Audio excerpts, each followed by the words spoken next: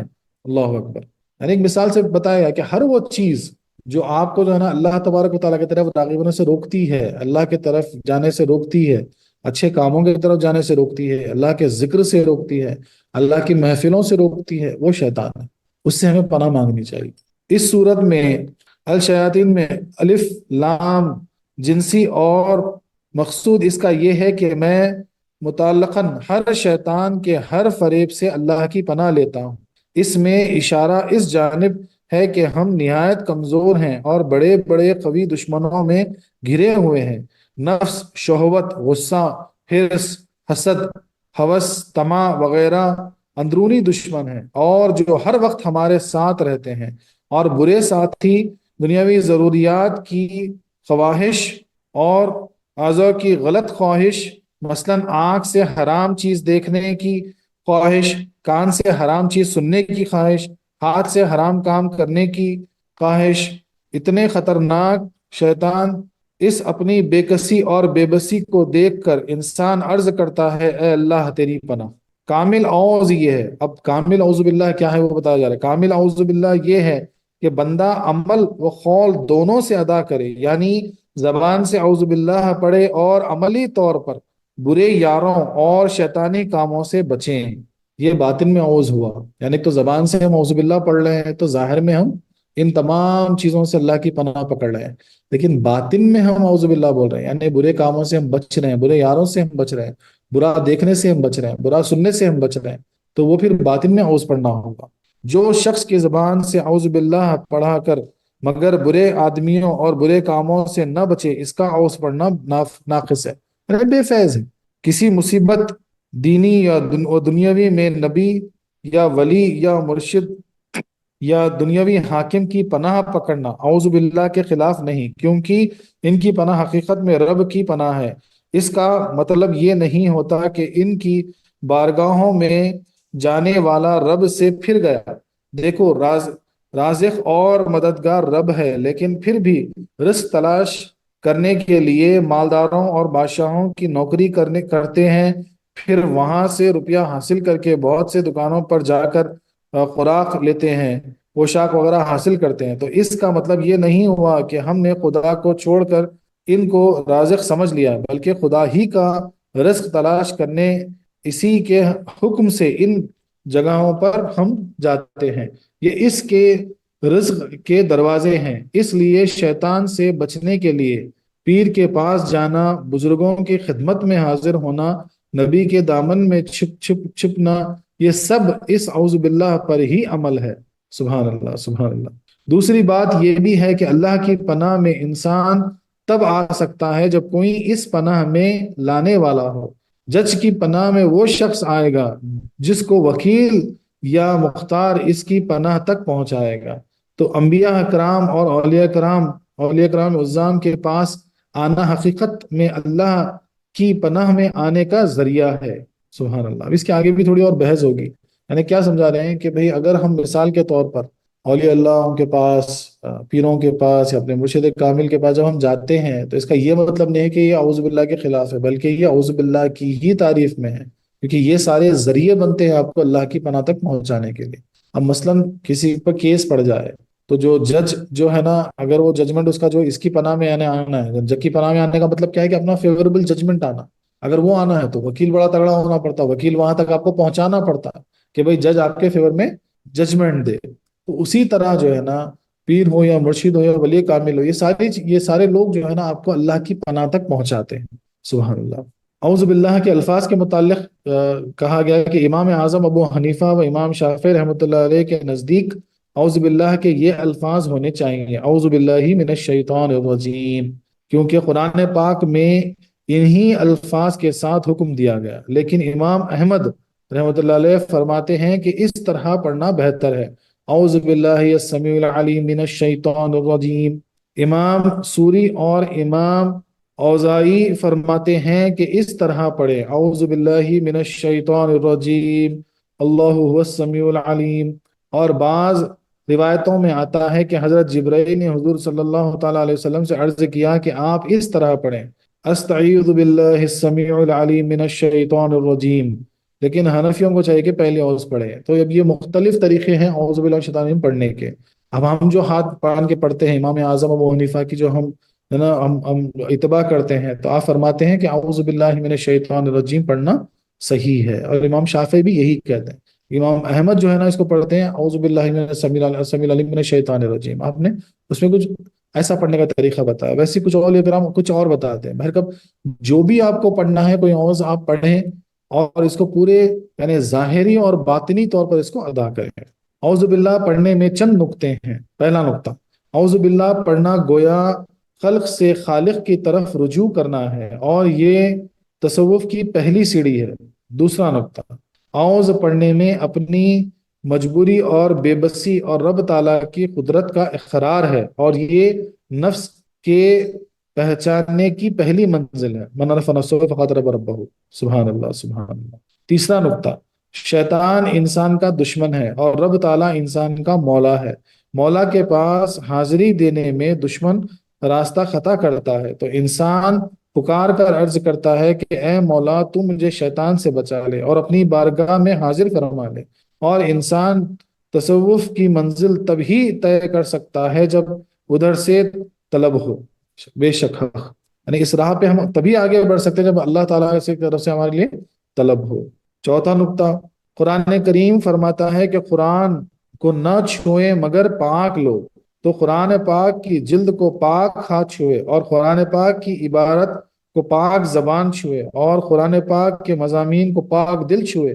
اور اعوذ زبان و دل کی طہارت ہے، شرک کرنے والا گویا قلبی جب جنب ہے، اور گنہگار گویا قلبی بے وضو ہے، اور اعوذ آب رحمت کا دریا ہے، کوئی بھی آ کر اس میں غوطہ لگائے تو پاک ہو جائے گا۔ سبحان اللہ، یعنی یہ نہ زبان کو بھی دل کو بھی یعنی آپ کو پورے جو ہے نا پوری طرح پاک کر دیتا ہے۔ پانچواں نقطہ، مومن کا دل حق تعالیٰ کی تجلی گاہ ہے اور حق تعالیٰ کا باغ اور اس کا تخت ہے، جیسا کہ حدیث قدسی میں آیا ہے، اور جنت ہمارا باغ ہے۔ حق تعالیٰ نے جنت سے ہماری وجہ سے شیطان کو نکالا اور فرمایا اخرج منہا مذموما مدحورا، لہذا لازم ہے کہ حق تعالیٰ کے باغ یعنی اپنے دل سے اس کے لیے شیطان کو نکالے، کیونکہ میزبان کے لیے ضروری ہے کہ مہمان کی خاطر گھر صاف کریں، مگر چونکہ ہم اس کے نکالنے پر مستقل قادر نہیں تھے تو اس میں اس کی امداد ملی اور پڑھا اعوذ باللہ من الشیطان الرجیم۔ یعنی جیسا اللہ تبارک و تعالیٰ نے جنت سے شیطان کو نکالا کیونکہ وہ ہمارے لیے ہے، اسی طرح ہمارا دل جو اللہ کا گھر ہے وہاں سے ہم اعوذ پڑھ کے شیطان کو نکالنا چاہیے، تاکہ پھر وہ مہمان کی جگہ بن سکے۔ میزبان کا یہ فرض ہے، ہم میزبان ہیں، کیونکہ اللہ تبارک و تعالیٰ کو اپنے دل میں مہمان بنا سکتے ہیں، تو مہمان کے آنے سے پہلے اپنے دل کو اپن صاف کریں اعوذ باللہ کے ساتھ۔ سبحان اللہ۔ چھٹا نقطہ، رب تعالیٰ فرماتے ہیں الہی یسعد کلم طیب، بارگاہ الہی میں پاک کلمہ قبول ہوتے ہیں۔ قرآن پاک کی ساری عبارت فی نصفہ پاک ہیں، لیکن اگر پڑھنے والا پاک نہ ہو تو اس کی گندگی کی وجہ سے یہ پڑھنا بارگاہ الہی میں قبول نہ ہوگا۔ تو اعوذ سے اپنے آپ کو پاک کر کے اس کی تلاوت کو قابل قبول بناتا ہے۔